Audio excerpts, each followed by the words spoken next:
This is after the break. Jim Pratt has joined us. He's on this side, and he'll just join the conversation. So, again, we were talking about the building inspection department, and we've talked on this side of the table. You want to go on this side of the table somewhere? I feel I have to add a comment after that, those remarks by Herb, because looking at the healthcare problem that we have and what we're facing certainly is a very dramatic force. But I've learned through looking at it that the lifetime benefits are determined on what contract you retire under, not what contract you are hired for during. Okay, so you come in at whatever level and whatever current contract is, but when you retire, that's a different story. So it's a matter of understanding how those benefits are generated, and that's why last year, 87 people retired.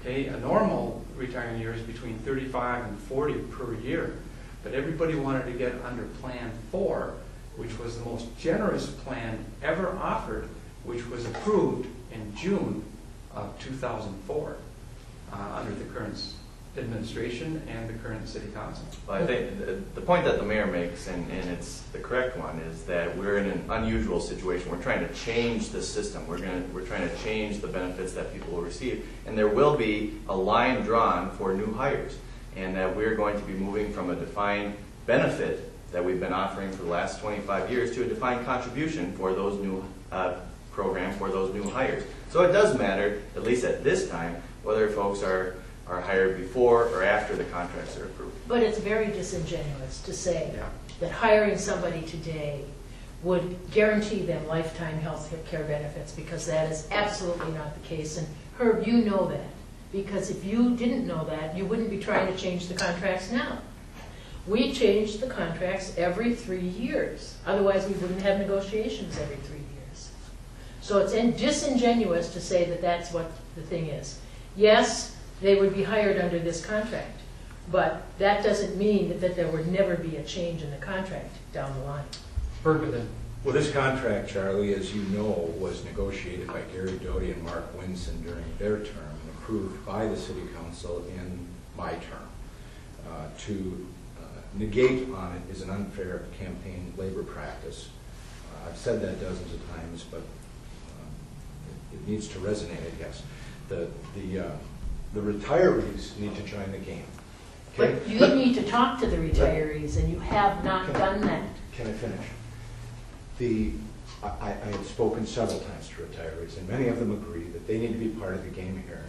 And every time I hear people talk about this, they say we can fix the problem, but let's leave this group out or that group out. AFSCME's good, so let's leave them out. Let's leave the retirees out. Everybody's got to play, and that includes the retirees. We have to have one health care plan, one for the retirees and the actives. When retirees leave, they leave under a contract that says that they get the same benefits as the actives. Many of them have improved their health care over the years because the contract got better. Now it's time that they give some things up to be fair to the taxpayers. Everybody should be on the same plan. And if Charlie, I've heard you say that you don't think that's right, that the retirees should be protected. They can't be. The city can't afford it. We do need to run this like a business. We also need to talk to the retirees, Herb, but we don't need to dictate to them what the terms will be. And that is what you have been doing, and that is why no matter what you come up with, there's going to be continued delay, because there will be lawsuits, and there will be continued delay until those lawsuits are taken care of. We need to fix the problem starting now, not after some lawsuit happens. Oh no, probably should have been fixed 20 years ago. Let's go to it. Okay. I think, what happens here is it's continually happening on the city council and in the administration here. You're only concentrating on one part of the picture. Look at the big picture here. You have an opportunity, we talk about we can't hire anybody. Maybe we need to be looking at some of the people we have already on staff and looking for negotiate the contract to allow the flexibility while we solve this other issue. When you have people on light duty here who have some of this experience, they could be working in building inspection. They could be working in other offices there, including the firefighters, who actually have been pretty vocal in the past about doing that. And said, hey, we have a problem here. We don't want to give up this benefit. but we think we can help the city in other ways. I think we're getting caught up in the, this is only one $300 million problem in our city. We have lots of $300 million problems in the city. I think you have to take a look at the streets, the parks, the infrastructure overall here. You can't get so narrow focused and thinking that this is the only issue. And, back and forth here, you should do this, he should do that. You know what? There's a lot of things we all need to do there. And, I give kudos to those who are trying to do something there. I do not give any kudos to those who have had 10 years, 12 years, 14 years to deal with this and have chosen not to because it will affect them politically. Make the right decision, folks, and move forward. Thank you. Jim, and then, sorry. Coming from the outside in, not having been part of the situation that's arisen, I look at it from a business point of view in a business-like manner, and we all need to look at it this way. You can't talk to the retirees until you settle a contract with the current employees. They have to be part of the negotiation for it, but we have to take care of the business with the current employees first. Then you can open a dialogue and have a good, current, strong discussion with the retirees. It's one step, two steps. Number two, the next mayor has to take the responsibility and say, today, tomorrow, next month, next year, it's my problem. I'm accepting this. I'm going forward. I don't want to hear anymore. The council did this 12 years ago. The council did this 4 years ago. Everything that built up to this point, that's a moot point. It's the problem going forward and what we're going to do about it tomorrow, not what happened 4 years ago. And we have to accept that responsibility going forward. And what happened 4 years ago doesn't matter. Is that tomorrow? And we got a future coming up to the point where business world is changing out there. Defined contribution plans are the future. Pension plans are becoming unaffordable from the largest corporation to the smallest municipality. They are untenable. You can't have it. We have to look forward and go with future components of it. It's that logical. Well, being one of two retirees here,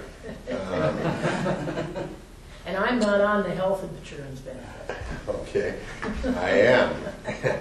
But I think back when I started, I had coverage for myself and my wife and all children that I might ever come across, and I have come across a few of them. Over the years, we've given up pieces of that along the way. I don't think we can forget, as Herb pointed out, that it was 20 years ago when something needed to be done, that an escrow account needed to be established, and that funding needed to go into it. But of course, we didn't do that. So now we're sitting with these huge numbers staring at us. Numbers that, quite frankly, to me, could be argued. They are accounting prerogatives that have been set up after Enron, that you mentioned just before. So let's go to the federal government. Do they have escrow accounts for all of our Social Security benefits? No, they don't. Not at all. Somehow we have to work our way through this problem, maybe on a year-by-year basis. But the ultimate solution to this is national health care. Absolutely. Health care for everybody, kids, seniors. The whole thing has to be addressed.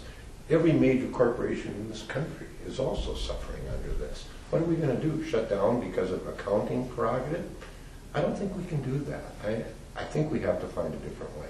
I think, Sonny, you make a good point. I want to go to Don next, but there was a great article in yesterday's Wall Street Journal, by the way, about the model in Holland, where everyone has private insurance and forces the hospitals to compete, but everybody's covered. So it's an alternative. And I think your point earlier about this kind of thing brings about debate and discussion, and oftentimes solutions. And I want to say that I hear your plea about universal health care, but I think we've got ways to get there. And there's lots of creative alternatives out there. I think we need to debate those through. Yeah.